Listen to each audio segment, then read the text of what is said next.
RJD नेता और राज्यसभा सांसद मनोज कुमार झा ने चुनाव आयोग पर गंभीर सवाल उठाए हैं। मनोज झा ने कहा कि चुनाव आयोग को सुलभ और पारदर्शी होना चाहिए।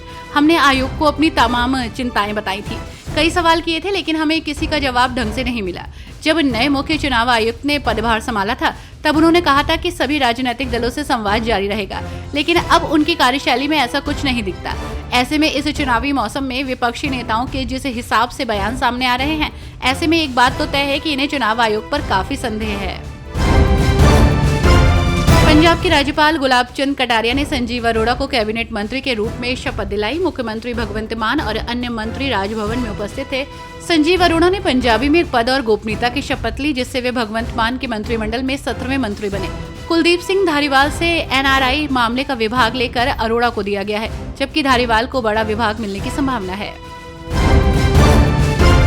कांग्रेस नेता शमा मोहम्मद ने पाकिस्तान के क्रिकेटर्स और अन्य सेलेब्स के यूट्यूब और सोशल मीडिया चैनल से प्रतिबंध हटाने के मोदी सरकार के फैसले की आलोचना की। उन्होंने कहा, 4 आतंकवादी खुलेआम घूम रहे हैं, उन्हें पकड़ा नहीं गया। यूपीए के समय में 26/11 के बाद हमने अजमल कसाब को पकड़ा और उसे फांसी पर लटका दिया। वर्तमान सरकार के पाकिस्तानियों के साथ इतने अच्छे संबंध हैं कि उन्होंने क्रिकेटर्स और यूट्यूबर्स के सोशल मीडिया चैनल्स पर प्रतिबंध भी हटा दिया। पीएम मोदी को इसका जवाब देना चाहिए।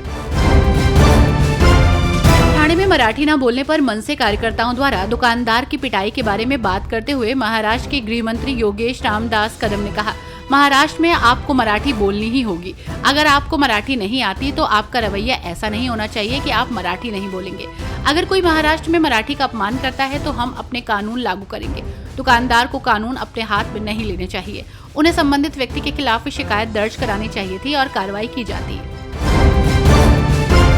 त्रिपुरा के मुख्यमंत्री डॉक्टर मणिका शाह ने अगरतला के खैरपुर में भव्य खर्ची मेले का उद्घाटन किया, जो दुर्गा पूजा के बाद राज्य के दूसरे सबसे बड़े त्योहार की शुरुआत है।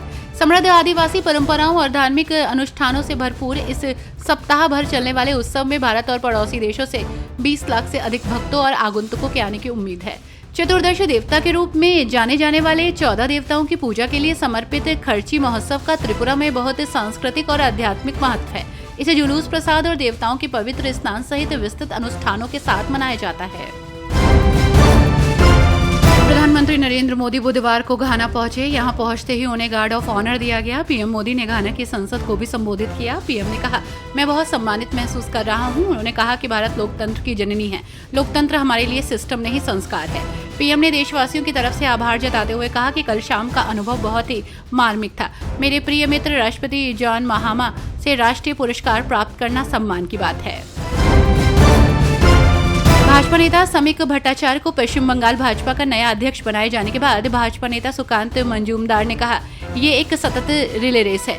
उन्होंने ये भी कहा कि वे ममता बनर्जी की सरकार को उखाड़ फेंकने के लिए लड़ाई जारी रखेंगे। सुकांत मंजूमदार ने कहा, ये एक सतत रिले रेस है। पहले लड़ाई मेरे नेतृत्व में होती थी, अब लड़ाई नए अध्यक्ष के नेतृत्व में होगी। हम ममता बनर्जी की सरकार को उखाड़ फेंकने के लिए लड़ाई जारी रखेंगे। कर्नाटक की राजनीति में मुख्यमंत्री सिद्धारमैया ने हाल ही में 2 संकटों का समाधान किया। पहला, उन्होंने मुख्यमंत्री पद पर उठ रहे सवालों को शांत किया।